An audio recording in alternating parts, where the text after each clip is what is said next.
સુરતના સારોલી ખાતે સુરત ભરવાડ સમાજ દ્વારા ભરવાડ પ્રીમિયર લીગ 2 ક્રિકેટ ટુર્નામેન્ટનું આયોજન કરવામાં આવ્યું, જેમાં ભરવાડ સમાજના ગુજરાત અને મહારાષ્ટ્રમાં વસતા ભરવાડ સમાજના યુવાનોએ આ ક્રિકેટ ટુર્નામેન્ટમાં ભાગ લીધો હતો। આ મેચમાં ટોટલ 20 ટીમોએ ભાગ લીધો હતો। આજે ફાઇનલ મેચ રમાઈ અને ફાઇનલ જીતનારને ટ્રોફી અને યોગ્ય રાશિ આપવામાં આવી હતી।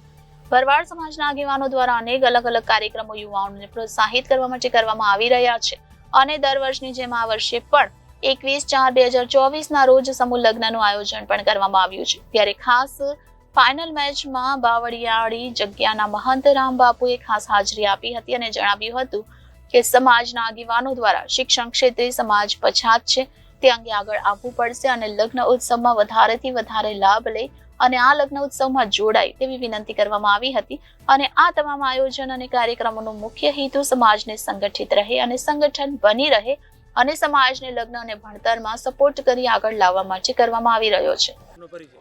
જગજીભાઈ ભરવાડ એડવોકેટ।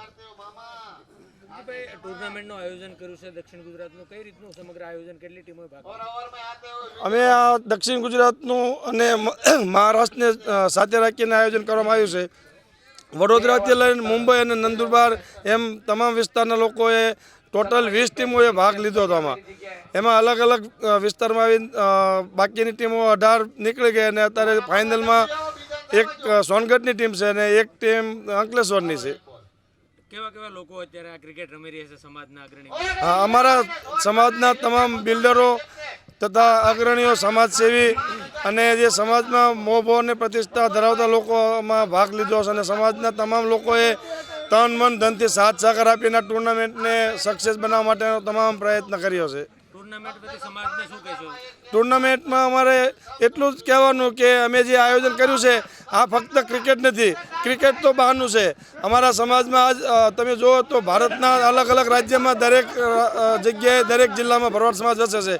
આજ સુધી છૂટો છવાયો સમાજ અમારો માલધારી સમાજ ગણાય, એટલે ગાયું ભેંસોને જ્યાં સુખ હોય ત્યાં રહેતો હોય।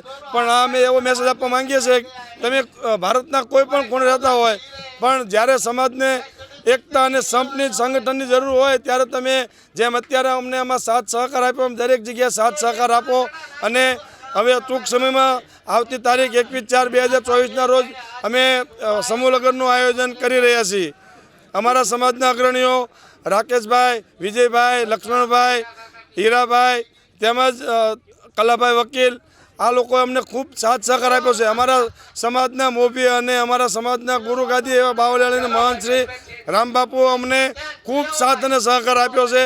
આ પહેલાં અમે જ્યારે 3 દિવસ પહેલાં ઓપનિંગ કરેલું ત્યારે રામબાપુ સ્પેશિયલ બાવળિયાળીથી આવી આખો દિવસ રોકાયા અને આ ટુર્નામેન્ટ સફળ રહે એના માટે અમને આશીર્વાદ આપેલા। અને આ સ્પેશિયલ રામબાપુ બાવળિયાળીથી મેચ જોવા અને અમને આશીર્વાદ આપવા અને સંગઠન સંપ માટેનો જે અમારો ઉદ્દેશ છે તેને પૂર્ણ કરવા માટે રામબાપુ સ્પેશિયલ પધાર્યા અને અમે જોઈએ છીએ કે સવારથી રામબાપુ આવા તડકામાં પણ અમને ખૂબ સાથ સહકાર આપે છે।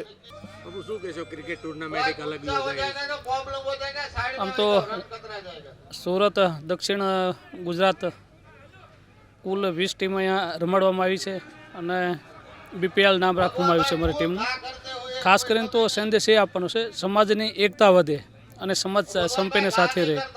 અમારે આવનારા દિવસોમાં સમૂહ લગ્નનું પણ આયોજન છે, એટલે ખાસ કરીને સમાજ ભેગો થાય, એકતા થાય અને એકબીજા દ્વારા મેસેજ સારો જાય અને બને ત્યાં સુધી સમૂહ લગ્નમાં દીકરીઓ વધારેમાં વધારે જોડાય એવા પ્રયાસો છે। સાથે બીજા પણ એ પ્રયાસ છે, શિક્ષણનો અત્યારે ખૂબ અભાવ છે અમારે, એટલે ખાસ કરીને શિક્ષણની દૃષ્ટિએ કંઈક સારા પ્રયાસો થાય, હોસ્ટેલ બને અને વધારે વિદ્યાર્થીઓ ભણી શકે એના માટેની હોસ્ટેલની પણ અહીંયા આયોજન કરવામાં આવેલું છે। કેટલા લોકો, ખાસ કરીને સમાજના કેવા લોકો અત્યારે ટુર્નામેન્ટ રમી રહ્યા છે? આમ તો ખાસ કરીને અમારા દક્ષિણ ગુજરાતના જે મેન કહેવાય વિજયભાઈ, લક્ષ્મણભાઈ ભટાર, વિજયભાઈ આપણે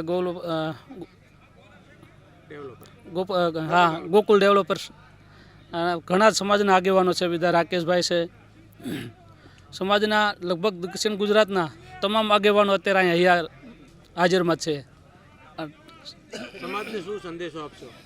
સમાજને ખાસ એ સંદેશો કે જેમ અત્યારે આ ક્રિકેટમાં ભાગ લઈ રહ્યા છો એમ સમાજના કાર્યોમાં પણ સારો ભાગ લેવો જોઈએ અને બધાને સાથે સંપીને રહે અને સારા કાર્યો થાય એમનાથી એ ખાસ સંદેશ આપવાનો છે. Reporter Arvind Rathod, Janadesh news, Surat.